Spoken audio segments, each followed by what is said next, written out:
요즘에는 그런 말을 쓰는 걸 같진 않은데 예전에는 도덕적으로 훌륭한 사람을 가리켜서 그 사람은 법 없이도 살 사람이다 라는 말을 하곤 했습니다. 법 없이도 살 수 있는 사람, 법 없이도 자신의 양심이 법이 되어서 다른 사람에게 피해를 안 주고 올바른 삶을 사는 그런 도덕적인 사람이라는 의미일 겁니다. 여러분, 법 없이도 살 수 있는 사람이 있지만 어떤 이에게는 꼭 법이 필요한 사람이 있습니다. 법이 그를 지켜주지 않으면 안 되는, 꼭 법이 있어야만 그를 지켜낼 수 있는 그런 사람도 있습니다. 여러분은 법이 필요 없는 사람이십니까? 법 없이도 살 수 있는 분입니까? 아니면 법의 보호가 필요하신 분입니까?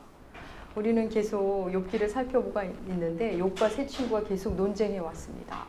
욥의 고난을 인과응보로, 인과율과 도덕률로, 전통주의로 해석하며 어서 회개하라는 세 친구. 그 세 친구와 나는 이런 재난을 당할 정도로 죄를 지은 적이 없어. 너희들이 아는 것과는 다른 하나님을 만나고 있는 중이야 라는 욥의 입장, 팽팽했습니다.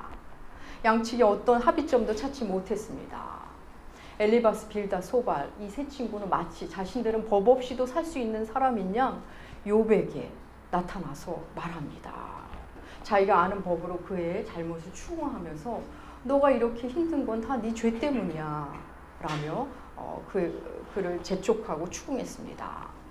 아마도 욥의 입장에서는 어서 하나님의 한 법이 나타나서 나를 좀 보호해 주셨으면, 나를 좀 번호해 주셨으면 했을 것입니다. 서로 지칠 대로 지친 논쟁의 현장에 제3의 인물 엘리후가 등장합니다. 그들 가운데서 계속 그 이야기를 모두 듣고 있었고 그들보다 조금 나이가 어린 엘리후가 등장해서 양쪽 편 다 문제가 있었다며 말을 시작합니다. 여러분, 욥기에 등장해서 이 논쟁을 벌이는 이 다섯 사람, 엘리바스, 빌닷, 소발, 그리고 욥, 그리고 엘리후까지, 이 다섯 사람은 여러분 다 하나님 이야기를 하고 있는 겁니다. 우리 인생 가운데 나타나신 하나님에 대해서 과연 하나님은 어떤 분이신가를 계속 논쟁하는 겁니다. 오늘식으로 표현하면 신학적 논쟁입니다. 욥에게 이 어마어마하고 끔찍한 재난을 주신 하나님에 대해 논하는 겁니다.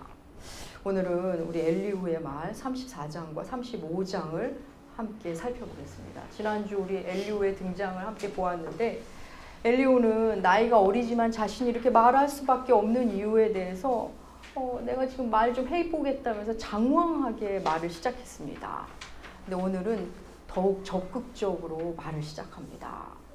욥과 그 세 친구를 향해 지혜 있는 여러분, 지혜 있는 어르신들, 우리끼리 한번 논해봅시다 하면서 욥과 세 친구를 적극적으로 자기 이야기를 듣도록 유도합니다. 지난주와 마찬가지로 엘리후가 이 어린 사람으로서의 그 말투가 개역개정을 잘 살리지 못해서 오늘도 새 번역으로 주로 읽겠습니다. 의미를 생각하시면서 읽으시면 되겠습니다. 오늘 엘리후의 말 먼저 욥기 34장 4절 주보에 실어놓았습니다. 새 번역. 함께 읽겠습니다. 이제는 우리 모두가 무엇이 옳은 것인지를 알아보고 진정한 선을 함께 이룩하여 볼 수 있기를 바랍니다. 개역개정에서는 우리끼리라고 표현했고 새 번역은 우리 모두, 우리 한번 모여서 한번 우리 의논해 봅시다. 한번 하나님 어떤 분인지 한번 무엇이 옳은지를 알아봅시자는 겁니다. 따져보자입니다. 엘리후가 이렇게 말하면서 하나님에 대해 두 가지 측면을 이야기합니다. 그가 먼저 말하는 하나님은 너무나 뜻밖의 인과응보의 하나님을 말합니다.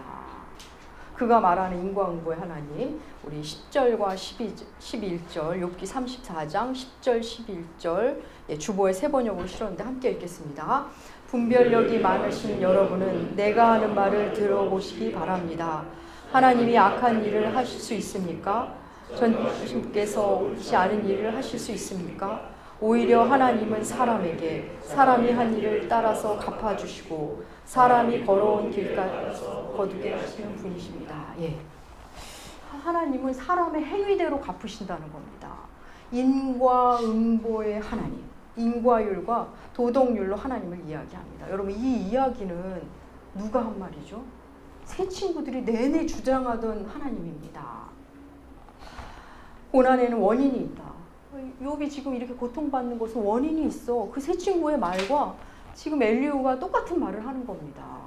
욥 어르신, 당신이 이렇게 힘든 것은 당신에게 문제가 있는 거예요.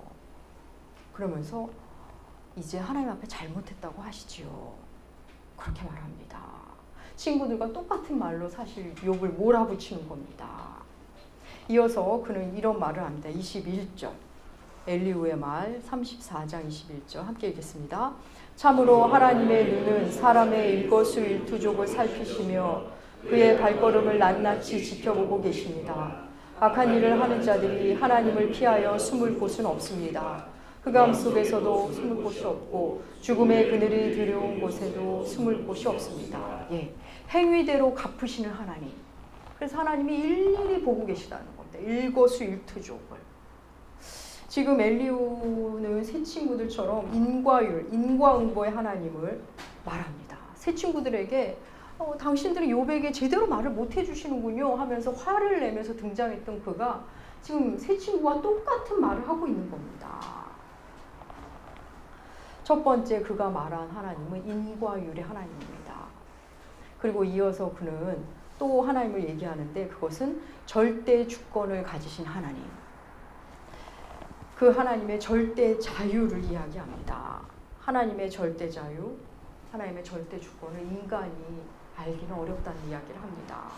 인과율과는 조금 다른 각도의 말인데 여러분 이 말은 사실 욥이 한 말입니다.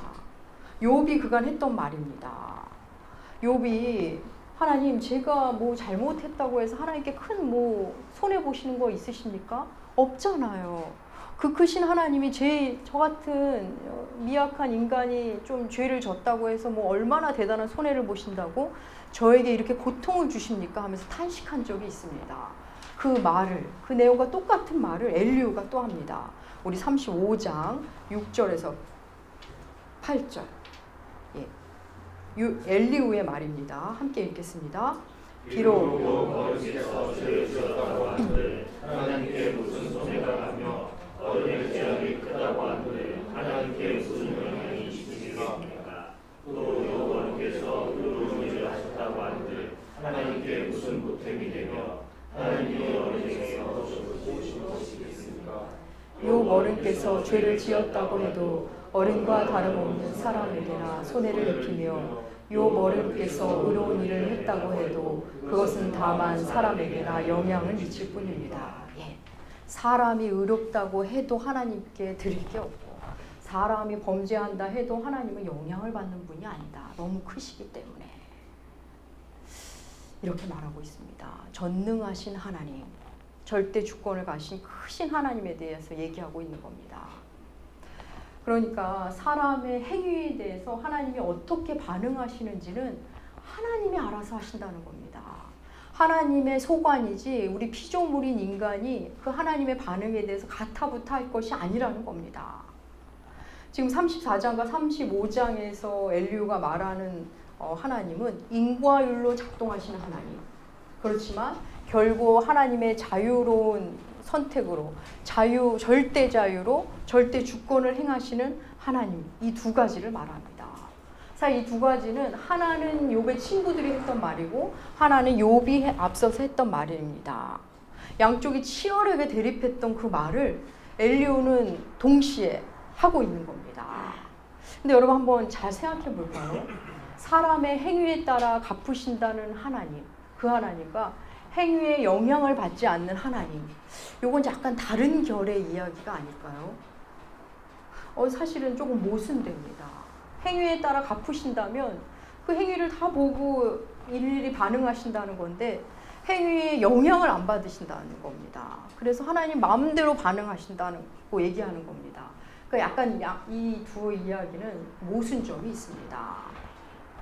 그런데 이 모순되는 논지를 엘리후가 어떻게 이렇게 뻔뻔스럽게 말하고 있는 걸까요? 우리는 여기서 엘리후의 역할과 엘리의 신학을 좀 다른 측면에서 볼 필요가 있습니다. 우리가 다음 주에 살펴볼 엘리후의 말을 살펴보면 그는 욥이나 세 친구와는 다른 차원으로 말하는 사람임을 만납니다.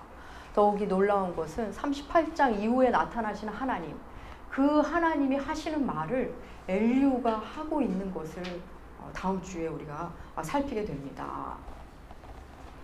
오늘 엘리후가 하는 말은 세 친구와 욥의 말을 아우르면서 한 하나님을 설명하고 있다고 보셔도 좋을 듯합니다. 여러분, 사실 우리는 각자 만난 하나님이 다를 수 있습니다. 네가 만난 하나님과 내가 만난 하나님, 저들이 만나고 있는 하나님과 지금 우리가 만나는 하나님이 어떤 충돌되는 부분이 충분히 있을 수 있습니다. 여러분 많이 보시지 않습니까? 정치적 견해가 다를 수도 있고, 뭐 경제관념이 다를 수도 있고, 또 서로 의견 차이가 커서 서로가 만나는 하나님과 내가 만난 하나님과 충돌이 있습니다. 그래서 입장이 다르고 심지어는 이렇게 등을 돌리기도 합니다. 엘리후가 말하는 그 인과 율의 하나님과 절대 주권, 절대 자유로 행하시는 하나님은 사실은 동시에 보기는 쉽진 않습니다. 그럼에도 우리가 다 만나고 있는 하나님의 모습입니다. 우리는 신앙생활을 처음 할 때 대개는 인과 율의 하나님을 만납니다. 하나님의 다양하신 모습 중에 인과 율의 형태로 하나님을 만나곤 하는 겁니다. 복음이 처음 전해지는 곳에서 가장 흔히 만나게 되는 하나님이 바로 그 모습입니다. 내가 예배를 안 드리면 벌 주시겠지? 내가 거짓말을 하고 하나님 원하시지 않는 일을 하면 아마 벌을 주실 거야. 내가 탐심에 끌려다니면 그에 향응하는 실패와 아픔을 주실 거야. 이런 하나님을 만납니다. 어쩌면 우리나라 교회, 한국 교회 부흥기를 이루었던 7, 80년대 그 당시에 우리 신앙의 선배들이 사실은 이런 하나님을 주로 만난 세대일지 모르겠습니다. 그래서 하나님을 만날 때 처음에는 사랑에 감격했지만 삶의 자리에서는 나의 일거수일투족에 따라 징벌하시는 하나님을 만나곤 합니다. 그래서 두려워서 무서워서 신앙생활을 이어갈 때도 있습니다. 예전에 전도하다 보면 어르신들께 교회 나오시라고 하면 제가 제일 많이 들은 이야기는 죄가 많아서 교회를 못 가겠답니다. 신 앞에 서기에는 내가 참 죄가 많다는 여린 마음에서, 또 신은 잘못한 자에게 벌을 준다는 그 우리 인류의 정서가 사실은 보편적으로 자리 잡기 때문에 그런 말씀을 하셨던 것 같습니다. 또 교회를 다녀도 아무 일 없을 때는 하나님과 무관하게 살다가 힘든 일이 생기면 내가 하나님께 뭐 잘못한 거 있나? 내가 그거 잘못해서 하나님이 이러시는 거야 라면서 하나님을 찾는 분들도 여러분 생각보다 많습니다. 그런데 그러다가 하나님의 말씀을 만나기 시작하고 하나님의 사랑을 만나면 하나님은 절대 주권, 하나님의 그 절대 자유로 우리를 다스리고 사랑하신다는 것을 만나게 됩니다. 어느 날 내가 예배를 안 드려도 아무 일이 생기지 않고 뭐 교회를 욕해도 교회를 떠나도 뭐 나쁜 짓을 해도 거짓말을 해도 아무 일이 일어나지 않는 것을 때때로 만납니다. 또 다른 사람을 봐도 그렇습니다. 어떤 사람은 상을 줘도 모자랄 것 같은데 고난 중에 있는 사람이 있고, 저 사람은 천벌을 받아 마땅할 것 같은데 일이 잘 될 경우 우리는 인과 율의 하나님에 대한 생각이 산산이 무너지는 그런 시점을 만납니다. 그래서 인과 율이 아닌 다른 어떤 것이 있구나 신에게, 그걸 만납니다. 좀 이상한 하나님, 이 세상의 생각과 조금 다른 하나님의 통치를 만납니다. 인과 율을 뛰어넘어 나의 행위와 무관하게 나의 행위를 뛰어넘어 나를 사랑하시는 하나님, 그 하나님을 만나기 시작하는 겁니다. 그럼에도 여러분, 하나님의 통치라는 틀 안에는 여전히 인과율이 작동됩니다. 끝까지 인과율 안에 들어있는 것이 너무나 많습니다. 사람들의 노력에 상응하는 결과를 만나는 일들입니다. 뭐 사실 가장 대표적으로 보면 시험 같은 겁니다. 시험의 결과는 여러분 철저히 인과율입니다. 열심히 하면 결과는 좋습니다. 한 만큼의 결과, 인과율 그대로 받습니다. 99%가 거의 그렇습니다. 뭐 예외적으로 1% 정도만 아마 다르게 나올 수 있을 겁니다. 또한 건강 문제나 나에 대한 사람들의 평가 역시도 어떤 부분은 철저히 인과율입니다. 그래서 내 짧은 시간이 아니라 나랑 3, 4년, 5년 이상 생활을 했는데 나를 못 믿는다? 그러면 나이가 문제가 있었을 가능성이 큽니다. 이런 거 역시 철저히 인과율. 세상은 90% 아니 어쩌면 95% 이상이 인과율로 작동됩니다. 우리가 지난 수개월 동안 나눴듯이 여러분 인과율만 제대로 알아도 이 땅에 사는 데는 크게 지장이 없습니다. 사실 우리가 나에게 왜 이래? 왜 이렇게 불공평해 하는데 잘 따지고 들어가면 우리가 그 인과율을 파악하지 못해서 만나는 억울함도 있는 겁니다. 이렇게 우리가 인과율에 익숙해 살던 우리에게 하나님의 자유로운 주권이 확 들어와서 예외적인 복을 주시고 또 뜻밖의 고난을 주실 때가 있습니다. 그것을 경험하면서 우리는 인과율 너머에 계신 하나님, 또 우리가 피조물일 수밖에 없다는 것, 내가 내 손으로 통제하는 것이 한계가 있다는 것을 하나님 만나게 합니다. 여러분, 사실 인과율을 우리는 좀 알 필요가 있습니다. 인과율을 알아야 내가 하나님의 사랑을 받는 게 놀라운 걸 깨닫습니다. 인과율 넘어, 나의 행위 넘어, 나의 심리 상태, 나의 존재 넘어 나를 사랑하시는 그 하나님, 인과율을 뛰어넘어 나를 사랑하시는 걸 만나게 됩니다. 여러분, 세상은 사랑받을 만한 사람만 사랑합니다. 사랑할 이유가 있어야만 그를 사랑합니다. 근데 하나님은 그걸 뛰어넘어서 우리가 부족하고 내가 형편없어도 여전히 사랑하신다는 것, 인과율을 뛰어넘어 사랑하시는 하나님을 우리가 인과율을 알아야만 만날 수 있는 겁니다. 여러분, 그 사랑을 만나고 나면 나 역시도 인과율을 뛰어넘어 사람들을 대하기 시작합니다. 저 사람은 맨날 약속을 어겨. 저 사람은 몇 년을 같이 해도 도무지 믿을 만하게 행동을 안 해. 근데도 그와 또다시 약속을 합니다. 세상은 저 사람 믿지 마, 저 사람하고 약속하지 마, 왜 저 사람을 또 믿어줘 하는데 우리는 그걸 이미 뛰어넘어서 하나님이 내게 해주셨던 방식으로 다시 믿어주고 다시 일을 맡기고 다시 같이 하자고 하고 또 약속을 하고 늦을 걸 알면서도 똑같은 시간에 나가는 겁니다. 그것을 만나게 하는 곳이 교회입니다. 여러분, 행위대로 갖고 뿌린 대로 거두고 인과율로 사는 것은 하나님이 인류에게 주신 일반 은총입니다. 그래서 우리가 나눈 바대로 인문학, 종교, 과학에 그것을 허락하셨습니다. 그래서 사람들은 어떤 일이 있으면 이 증상이 왜 나왔는지를 늘 원인을 파악합니다. 그래서 그 원인을 알아내서 원리와 규칙을 만들어내고 이 결과가 안 나오도록 방지도 하고 좋은 결과가 나오도록 수습도 합니다. 인류의 모든 학문은 이렇게 원인을 찾아내면서 발전했습니다. 우리 개인의 일도 마찬가지입니다. 무슨 일이 있을 때 나한테 무엇이 문제지? 우리에게 도대체 무슨 문제일까? 우리 관계가 어디서부터 잘못된 거지? 그 원인을 파악하는 거 굉장히 훌륭한 일입니다. 그러면서 발전적 인생을 살아갑니다. 그런데 여러분, 인류가 밝혀내지 못하는 그 원인이 있다는 거 아십니까? 사실 많죠. 많은데 그 핵심이 바로 무엇인가 하면 죽음입니다. 우리는 죽음이 왜 시작되고 왜 인류가 다 죽어야 하는지 인류는 밝혀내지 못하고 있습니다. 죽음의 원인, 사인을 얘기하는 게 아닙니다. 왜 인류는 다 죽을 수밖에 없는 존재인지를 인류는 밝혀내지 못합니다. 죽음을 의학적 용어로 설명을 할 수는 있지만 이유를 밝히지 못하니 막을 수가 없습니다. 인간은 왜 죽어야 하는 존재인지, 죽은 후에는 또 어떻게 되는지 밝히지 못하기 때문에 여전히 죽음 아래 있습니다. 그런데 그 죽음의 시작을 성경이 이야기해 줍니다. 창세기에서 죽음의 시작을, 그리고 또 성경 전체를 통해서 죽음이 무엇인지를 우리에게 말씀해 주십니다.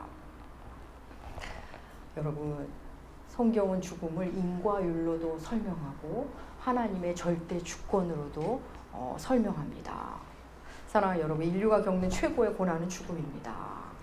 욥이 겪는 고난, 또 우리가 이 땅에서 만나는 고난은 사실 죽음의 전초전입니다. 우리가 만나는 고통들, 시기, 질투, 분노, 갈등, 어려움들, 다 죽음이 함께 데려온 것들, 또 질병들, 아픔들, 다 죽음이 데리고 온 죽음의 가족들입니다. 우리는 그 죽음의 그림자와 평생을 싸우는 겁니다. 나로부터 시작된 건 아닐지 몰라도 인류 전체가 감당하고 있는 고난을 우리도 그 부분 집합으로 만나고 있는 겁니다. 엘리후는 인과응보의 하나님과 절대 자유를 가지신 하나님을 설명하면서 욥에게 이제 좀 잠잠히 기다리라고 말합니다. 우리 엘리후의 말 욥기 35장 14절과 16절 함께 읽겠습니다. 욥 어른은 하나님을 볼 수 없다고 말씀하셨습니다. 그러나 참고 기다리십시오. 어렵게 썩어놓은 좁은 땅이 하나님 앞에 놓여 있습니다. 명심하십시오. 어른께서 말씀을 대속하시는 것은 쓸데없는 일입니다. 어른은 자기가 하는 말이 무엇인지도 모르는 것이 분명합니다. 엘리후는 고난은 연단의 의미가 있다면서 좀 기다리라고 말합니다. 말을 그치고 좀 기다리십시오. 세 친구는 그냥 단순한 인과율로 욥에게 얘기했습니다. 너 잘못이니까 회개하고 하나님 앞에서 그냥 단순한 인과율의 전통에 서 있었던 거에 비해 엘리후는 좀 더 신약이 말하는 고난을 다루고 있습니다. 하나님의 주신 연단 그리고 조금 기다리면 주님이 친히 인도하실 거라는 얘기를 합니다. 여러분 엘리후는 욥이 하나님의 음성을 듣기 전에 그를 준비시키는 역할을 함에 분명한 것 같습니다. 다음 주 말씀을 통해 엘리의 주장의 결론을 함께 나누면 그 역할을 우리가 좀 더 선명하게 만날 수 있게 됩니다. 사랑하는 여러분, 욥기는 욥의 인내를 배우라는 책이 아닙니다. 욥처럼 살라는 말도 전혀 그런 책이 아닙니다. 다른 책들과 마찬가지로 하나님을 이야기하는 책입니다.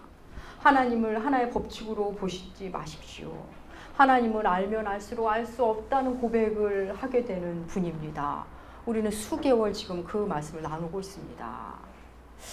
사랑하는 여러분, 우리가 그 하나님을 어떻게 알 수 있겠습니까? 그 하나님을 얼마만큼 예측할 수 있을까요? 다만 성경을 통해 또한 사람이 되어 오신 예수님을 만나면서 하나님을 알 뿐입니다.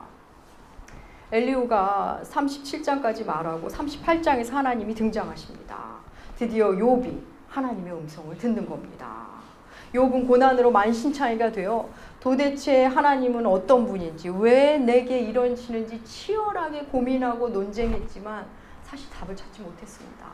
나의 어린 엘리후에게도 이야기를 들어봤지만 어떻게 반응했는지 성경은 말하지 않습니다. 크게 반응한 것 같지는 않습니다. 그런 그에게 하나님이 나타나십니다. 사랑하는 여러분, 우리가 다 잘하고 다 깨닫고 알고 그래야만 신앙의 진보가 이루어지는 게 아닙니다. 알면 아는 대로, 그냥 모르면 모르는 대로, 어설프면 어설픈 대로 그냥 내 자리에서 하나님을 바라보면 하나님이 우리에게 음성을 들려주시기 시작합니다. 사랑하는 여러분, 하나님을 좀 안다고 말하는 사람처럼 이 세상에 위험한 인물은 없습니다. 또 하나님의 말씀을 많이 읽고 묵상하고 또 그 삶을 사는 사람처럼 우리에게 유익을 주는 사람은 또 없습니다. 엘리후는 참 탁월한 신학 지식으로 욥에게 말하고 있지만 그럼에도 그의 한계를 우리가 읽을 수 있습니다. 전능한 하나님을 말하고 있지만 돌보시고 인도하시는 하나님보다는 감시하고 처벌하는 하나님을 말하고 있고, 사람과는 비교도 안 되는 크신 하나님을 말하면서 사람에게 영향받지 않는 하나님을 말하지만 사람에게 영향을 받기로 결정하신 하나님, 우리가 잘하면 기뻐하시고 기쁘게 사랑하시고 우리가 못하면 아파하시면서 사랑하시는 그 하나님을 설명하지 못하고 있습니다. 그 하나님, 우리와 관계를 맺으시고 관계 때문에 자신의 자유를 스스로 제한하시는 그 놀라우신 하나님의 사랑을 그는 설명하지 못합니다. 하나님은 하나님이 만드신 그 인과율을 하나님 스스로가 깨십니다. 우리를 사랑하기 위해 그걸 깨뜨리시고 우리 곁에 오신 분입니다.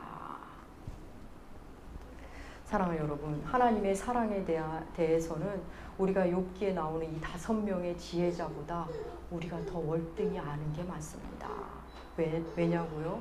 예수 그리스도 그 십자가 사건을 우리는 알기 때문입니다. 욥기에 나온 그들이 만나지 못한 그 십자가를 우리는 알기 때문입니다. 우리와 관계 맺으시는 하나님, 우리의 잘못을 모두 우리에게 돌리지 않는 하나님, 우리를 사랑하셔서 스스로 자유를 제한하시고 우리 곁에 사람이 되어 오신 예수 그리스도. 사랑하는 여러분, 그분을 여러분 지금 만나고 계십니까? 욥기에는 친구들의 하나님, 욥의 하나님, 그리고 엘리후의 하나님이 우리에게 욥기를 통해 들려줍니다. 여러분은 어떤 하나님과 지금 동행하고 계십니까? 사랑하는 여러분, 지금 사순절 기간입니다. 예수라는 이름 앞에 서면 하나님이 그 놀라운 절대적 자유로, 절대적 주권으로 우리를 인도하십니다. 어떤 때는 철저한 인과율로, 어떤 때는 인과율을 뛰어넘어서 상상할 수 없는 방법으로 우리에게 오시는 겁니다.